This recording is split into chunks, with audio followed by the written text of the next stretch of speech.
Hey, man, wait a minute. What's up with that music? Cut that music off. Man, put that other one on. Oh, my bad, bro. Yeah, there we go. That's better. Let's start the video over, man. What's wrong with you? ODD TV. For years, Bill Gates has been the spokesman for worldwide pandemics and mass vaccination campaigns. He has gone on record many times saying that the world was not ready for the next pandemic. We're not ready for the next epidemic. We're not ready for a serious epidemic, an epidemic that would be more infectious and would spread faster than Ebola did.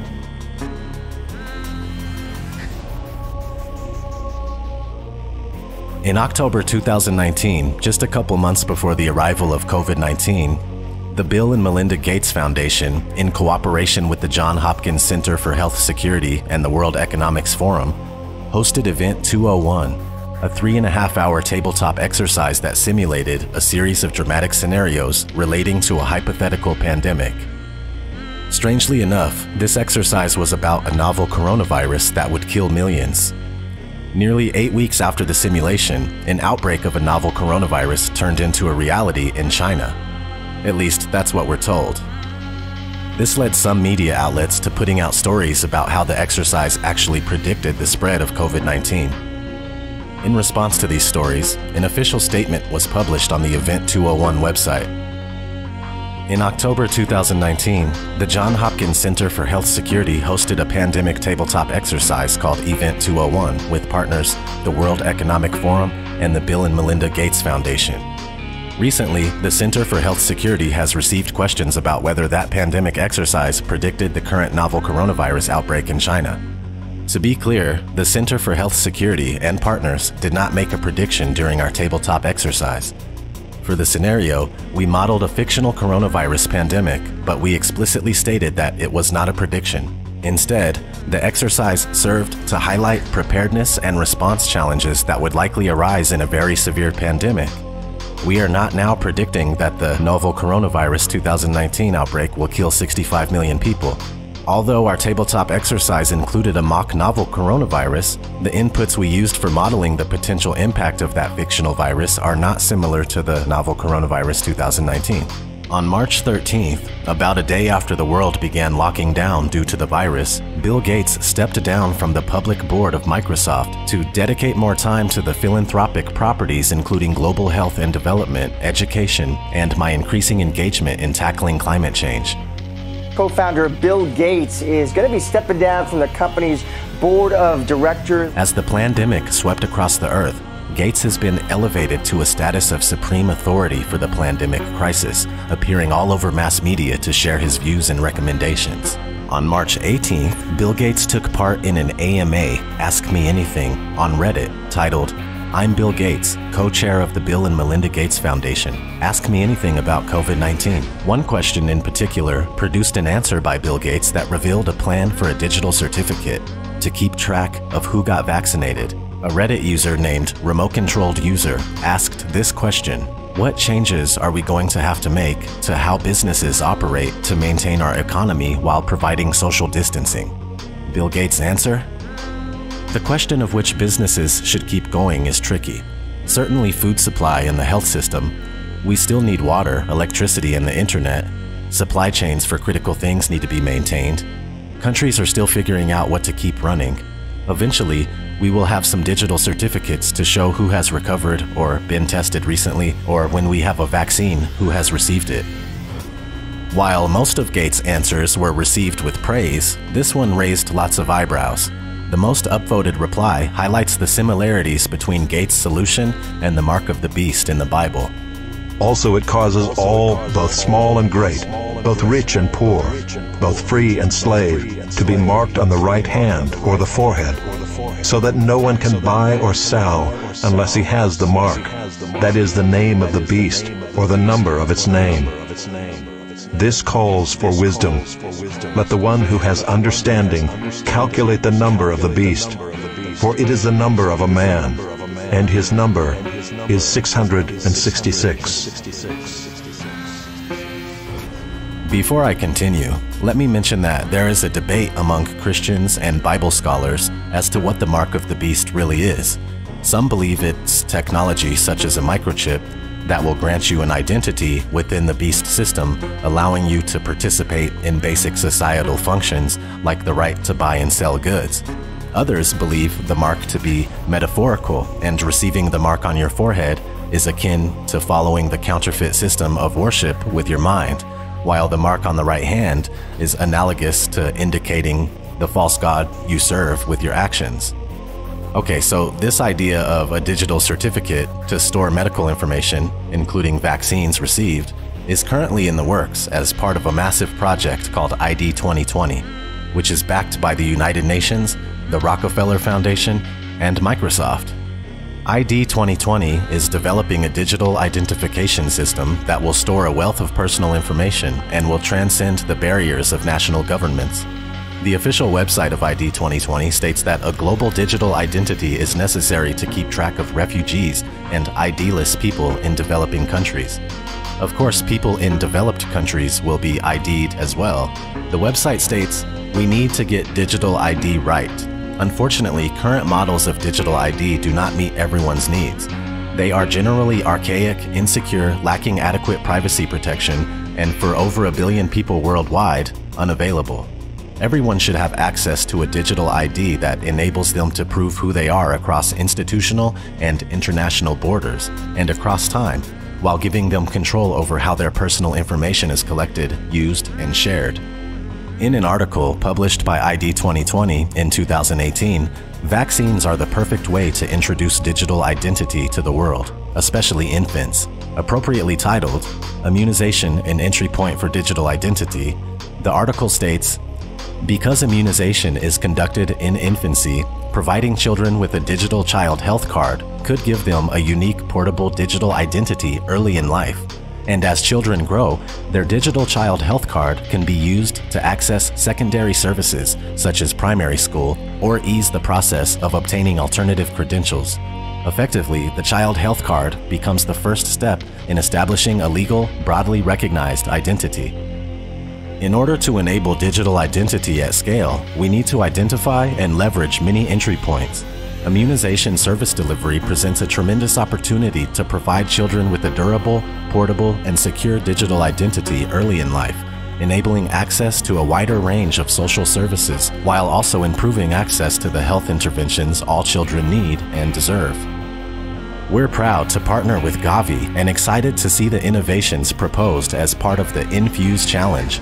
To all innovators, the deadline to apply for the program is April 10th, so please get those applications in. Infuse. It doesn't get any better than that. What's the definition of infuse? Number 4 here says, to administer or inject. So basically, according to ID 2020, vaccinations are the perfect opportunity to introduce a digital ID that would store the medical history of each individual. This identity would also be used to grant access to basic rights and services. Another form of embedded vaccine identification that Bill Gates has been funding research on is the quantum dot tattoo. In December 2019, a group of researchers at MIT published a study in Science Translational Medicine about the use of quantum dot tattoos to identify people who received a vaccine. An article in Futurism titled, "An Invisible Quantum Dot Tattoo Could Be Used to ID Vaccinated Kids," reviewed this study. For the people overseeing nationwide vaccination initiatives in developing countries, keeping track of who had which vaccinations and when can be a tough task. But researchers from MIT might have a solution. They've created an ink that can be safely embedded in the skin alongside the vaccine itself, and it's only visible using a special smartphone camera app and filter. In other words, they've found a covert way to embed the record of a vaccination directly in the patient's skin rather than documenting it electronically or on paper, and their low-risk tracking system could greatly simplify the process of maintaining accurate vaccine records, especially on a larger scale. The invisible tattoo accompanying the vaccine is a pattern made up of minuscule quantum dots, tiny semiconducting crystals that reflect light. that glow under infrared light. The pattern and vaccine gets delivered into the skin using high-tech dissolvable microneedles made of a mixture of polymers and sugar.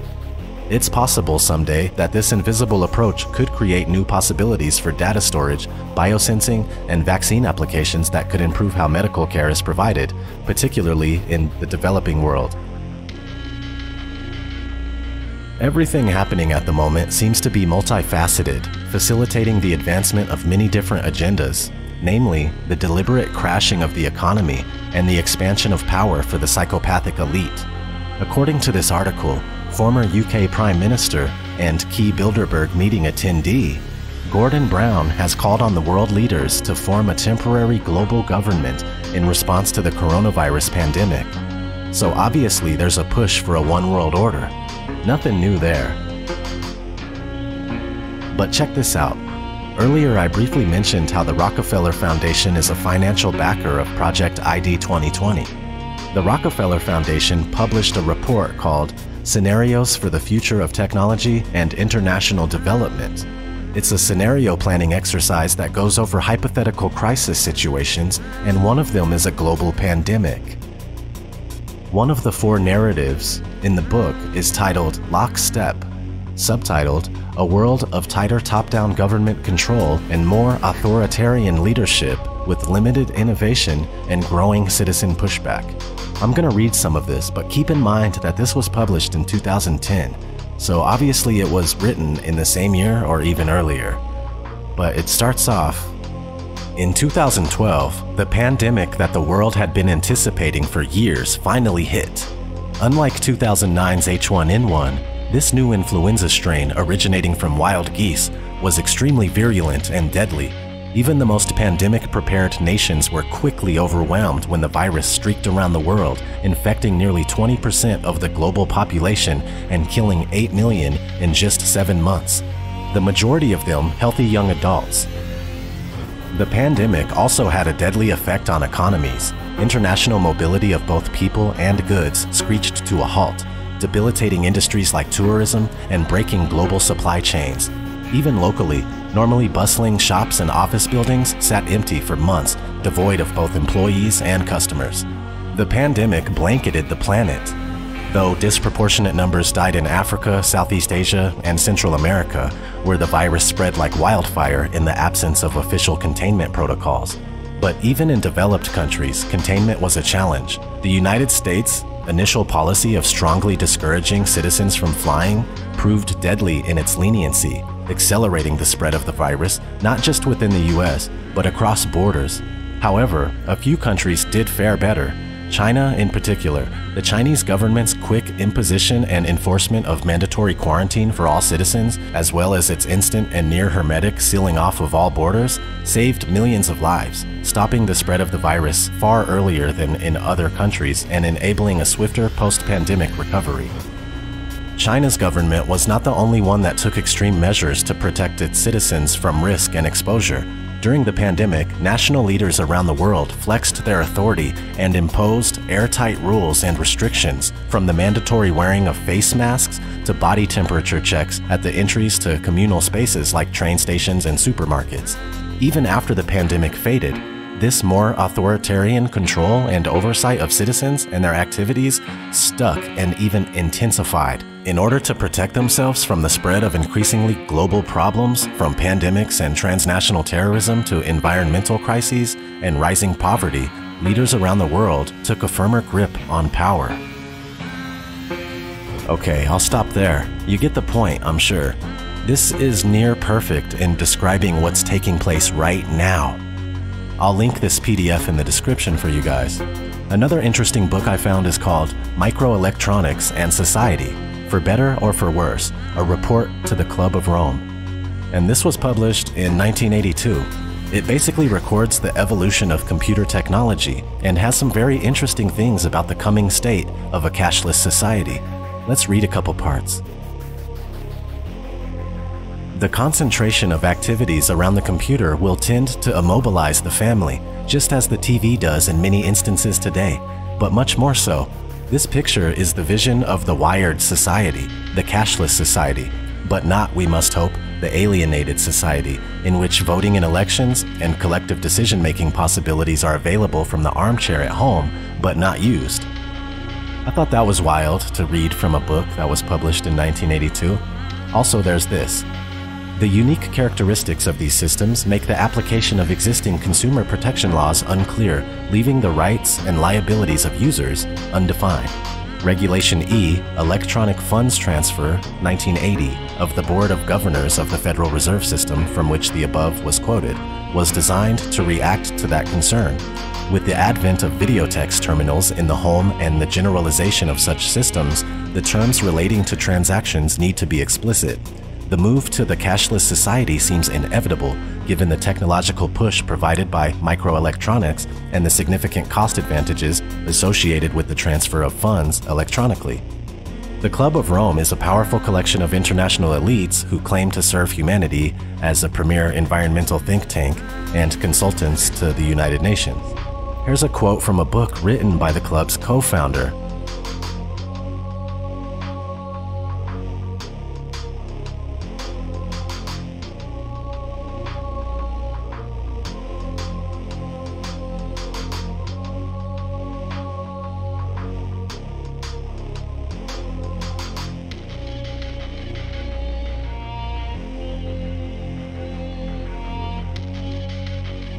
The Club of Rome is part of the overall process taking place to fulfill the United Nations Agenda 2030. Formerly known as Agenda 21, Agenda 2030 is the draconian master plan adopted in 2015 that parades as a Save the World campaign, when in fact, it's the blueprint that brings about the implementation of the One World Order. If you look at this chart that I made here, you can see the goals as given by the United Nations and what the goals actually mean on the bottom. A few of these goals are definitely already accomplished, and it's just a matter of time before the rest are completed. I mean, we only have 10 years until 2030.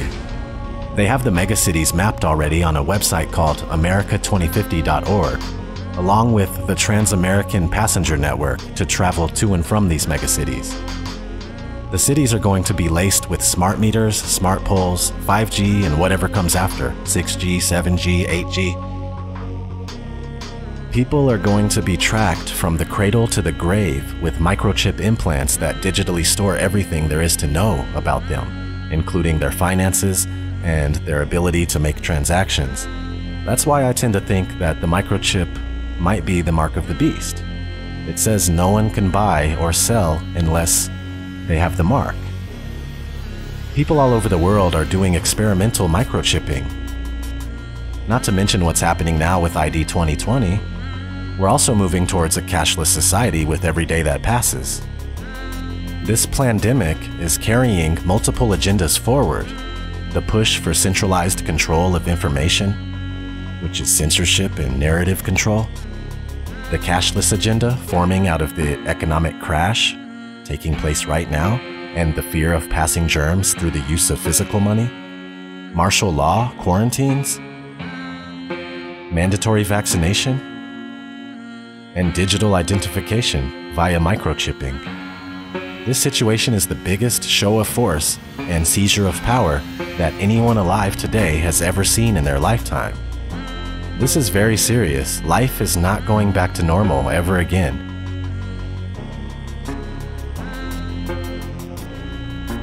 It truly is the end of the world as we know it. We need to take a stand. Refuse forced vaccines. Destroy 5G technology any chance we get, and don't let them fill you up with fear. From what I gather, they lose in the end anyway. You know, I really hope that's true. And this life is only temporary, so don't be scared. Be strong and stand up for yourselves. I know one thing for sure, I'll die or be thrown in a FEMA camp, or worse, before going along with what they're doing right now. Maybe you should consider doing the same thing. This has been ODD. Never sleep again, my friends. Take care.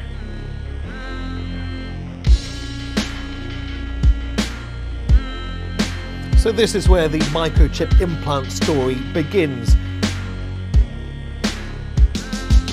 You will be chipped, it's just a matter of time. A small firm recently embedded microchips in their employees as a way to bypass company badges and corporate logons and to get attention for their cafeteria kiosks, which are available on a cashless payment plan like Apple Pay. The latest office innovation is a microchip implanted in the skin and designed to replace the traditional keypad for opening doors, using the copier, even buying food in the cafeteria. Employees at a vending company are going from the assembly line to front of the pack to get microchipped. Do you think this is the future? It is the future, and we look at this as being responsible. The implant, which has been FDA approved, is the size of a grain of rice and is injected under the skin between the thumb and index finger by a licensed piercer. I think it's the wave of the future, that we'll all have implanted chips that have our medical records. So you would do it? Sure. Okay. You're carrying around a phone anyway. This is a microchipping party. Hannah's getting an electronic chip implanted into her hand. So congratulations, Hannah. Thank you. You've been chipped? Yes, I have. How does it feel? It feels good. I'm excited to see what I'll be able to do now. Can I touch it? Yeah, you can feel it there. I feel like this is the future. It's the next big thing that's going to happen. A tiny microchip like this inserted just beneath the skin in their hands.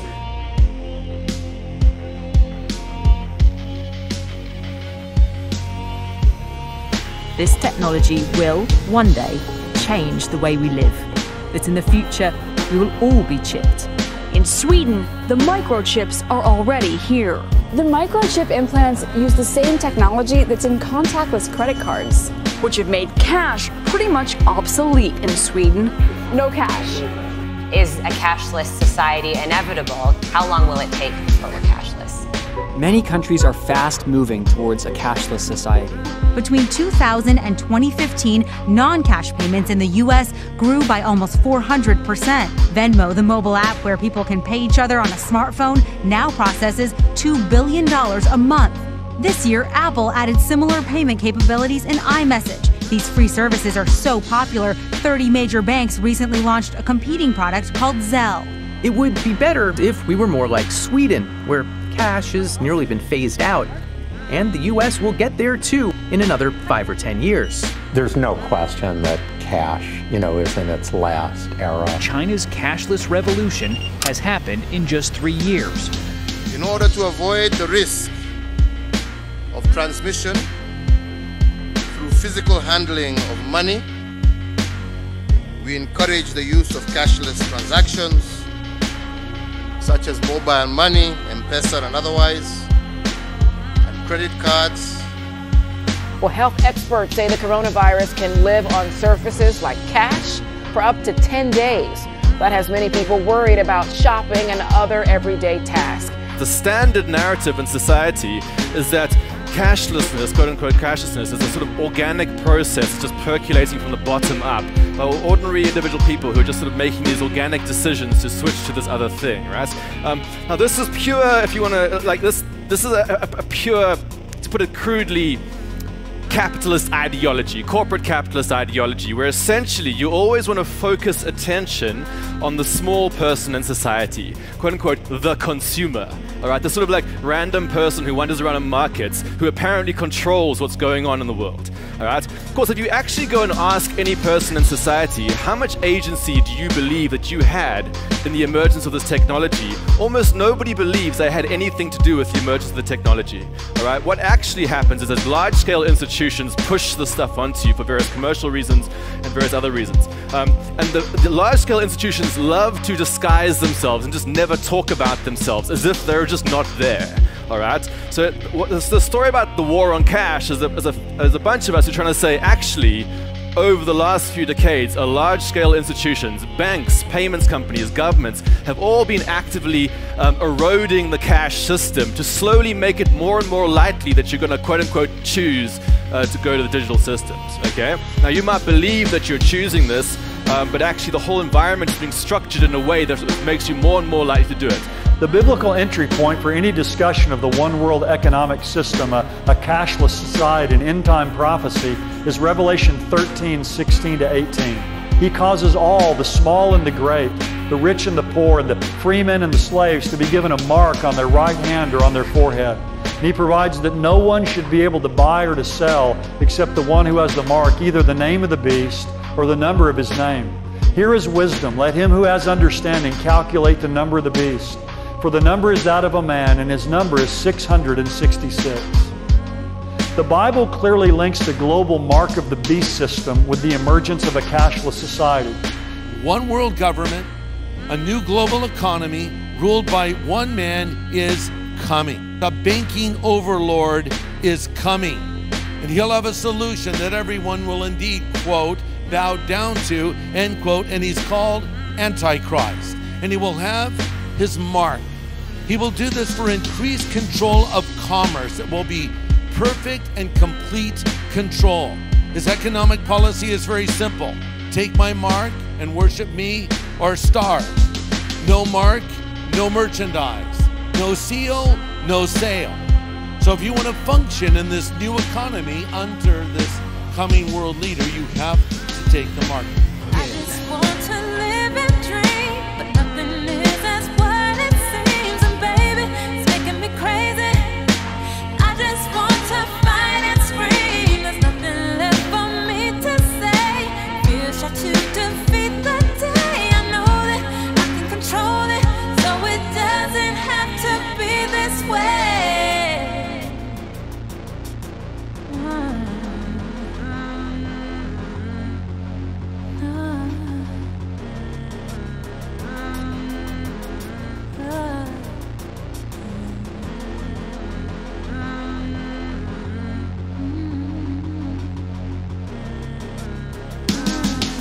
Refuse to just go quietly into the night. There's forces of darkness at work and they're restricting the light. I'm so fed up with the lies they tell us this isn't right. It's ODD TV, you best believe I'll get up and fight. This is my plight, I'll never let you cowards get the best of me. Took the red pill, now it's time to fulfill my destiny. Living like I'm Neo, dipping from my PO.